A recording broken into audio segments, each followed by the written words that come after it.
Hi guys. Sorry, I look like a mess, but you know, I promise I will not look this bad during all my live events. Just wanted to do a quick update. I had like 6 other videos I was gonna post, but I'm like, that's like 20 minutes worth of videos and nobody wants to watch all of that. So I was just gonna do a quick update of everything I've been doing over the past couple days. I have been working on my room, I promise.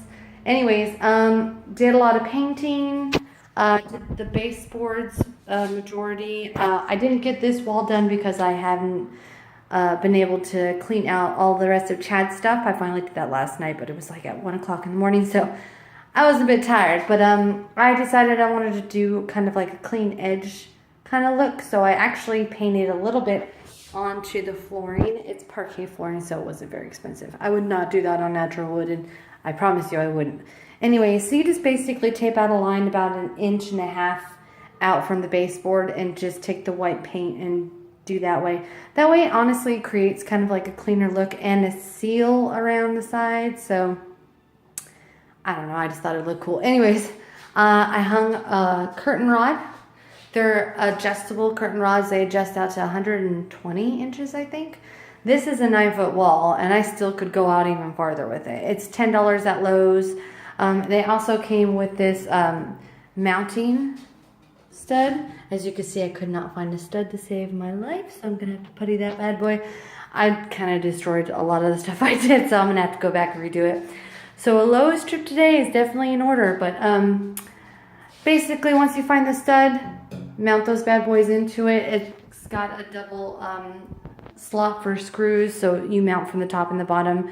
Only thing is, if you don't find a screw, or sorry, if you don't find a stud, it's just gonna, that weight of your clothes is just gonna rip right out the wall. So make sure you do the knock test, find a stud. The more hollow sounding, like a lower tone, will give you like a hollow background. You can obviously tell. And when it's a little bit higher in pitch and it feels like there's some substance behind it, that's their stud. Anyway, so I hung my rods, I hung that. I've got to go to Joann Fabrics to find the material to do some curtains. I'm actually going to hang a bar. I don't know how I'm going to do that now. Anyways, there's going to be something in between, so it will break off into 2 dressing rooms and will just be one. It might just be one. I don't know. I'll figure it out later. I went and took Sean's advice and got some really cool peace lilies. Ooh, $3.50 at Lowe's. These are natural deodorizers, I guess, instead of finding an air purifier, which is going to be like $400. I got the tiny ones because I want to grow a dang peace lily, so I'm going to grow them. They get a lot bigger than that. I guess they're summer plants, so I don't think they'll bloom till then. Don't quote me on that. I don't know for sure. Anyway, so I got my mirror all set up. Got that at Bed Bath & Beyond before they closed. So that shows you how long I've had it. Now to the piece de resistance, my closet, which I have greatly destroyed putting in the desk today. This is basically what I'm going for. And this is what it looks like now. Yeah. So I decided to make this really beautiful desk, right? Well, I guess I made it a little too perfect because I didn't account for the fact that the inside of your closet is not going to be level. I mean, it'll probably be level width-wise, but depth-wise, I was all over the place. Anyways, it took me about 2 hours to put this in, and I had to use, yes, you're looking at it correctly, my car jack, and lots of pieces of wood. I had to basically keep stacking the wood on each side and carjacking one side up until I leveled it out and braced it underneath with a board. I couldn't put that in beforehand, and I'm glad I didn't because I would have had to have taken it right out. Then brace it with legs, sorry, just for the front because I wanted the back to kind of have like a floating effect. Make sure you level it too. Thing was I was like, oh, it's only gonna take a couple days. Oh my god, this thing took like a week and a half. Basically, just over a little recap of how I made it. I basically took pieces of 2x4, cut it within the width of the depth of my closet, put it together, as you can see underneath. Had to brace that seam right there because I have a seam because I couldn't afford a big piece of lumber. But I'll cover it with the shelving unit, so it really won't matter. Anyways, then I cut out the top. You glue, clamp, screw in the top. You countersink the screws, so make sure it's level. I talked about that in the last video. Sand it down. The front I didn't get to last time. I had extra pieces of that top, so what I did is I cut it to the width of the 2x4. Actually, it's a little bit longer because I wanted to cover it. Then you basically clamp it to the bottom right here, because the pieces I had were bowed, so I had to glue, clamp, finish nail, sand, stain, sand again. I mean, it's super easy. I got a poly stain, use gloves, which I went and bought, thank God. Sand it down after you stain it the first time with a steel wool. It's a fine steel wool. They actually have specific mid stain wool that I used.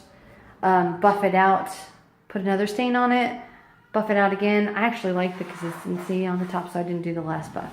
But put this bad boy in was so hard. It literally took 2 hours. It was terrible. So the next thing I'm going to do is tomorrow I'm going to paint this wall, because unfortunately we can't tear out the wall like I wanted to, but we'll get to that later. We're going to tear an opening in it, which is going to lead to the nursery and to the back sliding glass door, because it's more easily accessible for you guys when you come in. Anyways, I'm going to do that tomorrow. I'm also going to have to go back to Lowe's, get some putty to fix what I messed up. That's super easy. You putty it, let it dry, sand it down, paint it. Super easy.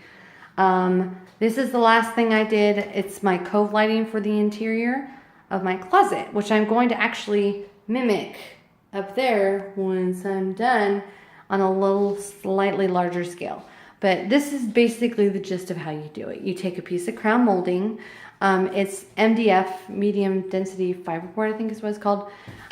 You measure the width of your closet. And since I was mounting it up here, I had to change the measurement. Anyways, you take a piece of, I think it's furring strip. You can see that right there. It's 1x2. It's basically like a really small version of like 2x4. Anyways, and it's a little bit softer wood, so it's easier to handle. It splits really easily though, so when you put in your screws, try to pre-drill it. Pre-drill the screw so it doesn't split your wood. Anyways, you mount it underneath. Then you take your beautiful crown molding. Take a couple of finishing nails, which are really tiny nails, and they don't really have a flat, here, I have it over here. They don't have a flat head on them. They're actually really small, like a ball peen hammer. You can see those. They're finishing nails. And that way when it goes in, it's a smaller spot, so when you paint it, you really can't see it. Like this thing looked terrible before I painted it. It actually looks pretty nice now. But you want to make sure you cut and leave a slight, can you get that? A little slight hole right here. That way when you put your rope lighting in, it goes down and you can hide it. Super easy. Throw the rope light behind it, pull it through, plug it in the back, then you call it a day. And I would show you that, but unfortunately the nice rope light that I got on sale at Lowe's did not come with the plug. So I was like, okay, it calls for that, and it says it's in the box, but it's not in there. So back to Lowe's I go. Anyways, I gotta get the other stuff anyway. So that's where I'm at right now. Sorry about the mess, but I will update you again tomorrow when I'm done painting. I've got to redo the closet. I actually got to haul all that stuff out. I don't know where it's gonna go. Find a space for it, paint. Honestly, I'm really not that far close to decorating, other than the fact that I just got to deep clean all the stuff, dust, you know, sawdust, all that stuff, and get the paint smell out. That's the only thing I'm like, that's the thing I'm most worried about, is like, I did this whole renovation of this room and it smells like paint. So I actually found online a really good solution. It's pretty inexpensive, and it's called baking soda. I just put this box in last night, and it's literally cut it in half. It's amazing. Anyways, put it in some bowls, call it a day. We'll see how that works. All right, bye.